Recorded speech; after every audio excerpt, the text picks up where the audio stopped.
Friends, welcome back to my channel. ഇന്ന് നമ്മൾ നല്ല ടേസ്റ്റി ആയിട്ടുള്ള ഒരു പീനട്ട് ചട്നിയാണ് കാണാൻ പോകുന്നത്. ഇതിന് വേണ്ടി ഇൻഗ്രീഡിയൻസ് എല്ലാം ഞാൻ ക്യാപ്ഷനിൽ മെൻഷൻ ചെയ്തിട്ടുണ്ട്.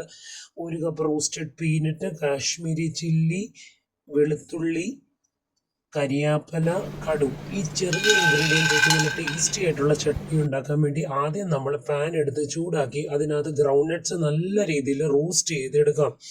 നമ്മുടെ ഗ്രൗണ്ട്നട്ട്സ് നല്ല ബ്രൗണും ക്രിസ്പും ആയതിനു ശേഷം അതിനെ അടുത്തേന്ന് മാറ്റി അതിൻ്റെ തൊലിയെല്ലാം സെപ്പറേറ്റ് ചെയ്ത് ഇതുപോലെ ആക്കിയെടുക്കുക.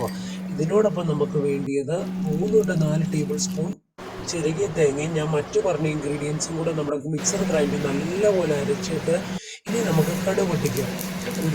ഒരു പാൻ എടുത്ത് വെളിച്ചെണ്ണ ചൂടാക്കി അതിനകത്ത് കടുവ് ചേർത്ത് കടു പൊട്ടി വരുമ്പോൾ അതിനകത്ത് കരിയാപ്പിലയിട്ട് 2-3 മിനിറ്റ് സ്പ്രേ ചെയ്തതിന് ശേഷം നമുക്കതിലേക്ക് ഗ്രേറ്റഡ് കോക്കനട്ട് ചേർക്കാം. ഗ്രേറ്റഡ് കോക്കനട്ട് ചേർത്ത് ഒരു 20 to 30 സെക്കൻഡ് വരെ അതിനെ ഒന്ന് ഡ്രൈ റോസ്റ്റ് ചെയ്തെടുക്കുക. റോസ്റ്റ് ചെയ്തതിന് ശേഷം നമ്മുടെ ഈ അരച്ചു വെച്ച ചട്നി ഇതിനോടൊപ്പം ചേർത്ത് നല്ലപോലെ ഇളക്കുക.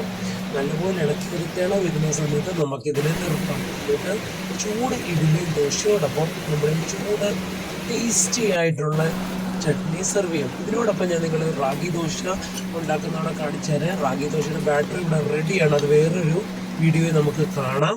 അപ്പം നമ്മളിതിനെ നല്ല രീതിയിൽ റൗണ്ടാക്കി എടുത്ത് അതിനോടൊപ്പം ഘീ പുരട്ടി നമ്മുടെ ഈ പീനട്ട് ചട്നിക്ക് ബെസ്റ്റ് റാഗി ദോശ കഴിക്കുക. കാരണം റാഗി ദോശ കുഞ്ഞുങ്ങൾക്ക് കൊടുക്കുമ്പോൾ അവർക്ക് ഈ ചട്നിയോടൊപ്പം നമ്മൾ സെർവ് ചെയ്യുമ്പോൾ അതൊരു സൂപ്പർ ഡ്യൂപ്പർ ടേസ്റ്റിയാണ്. അപ്പം എല്ലാവരും ഈ ഒരു റെസിപ്പി മസ്റ്റ് ട്രൈ ആണ്.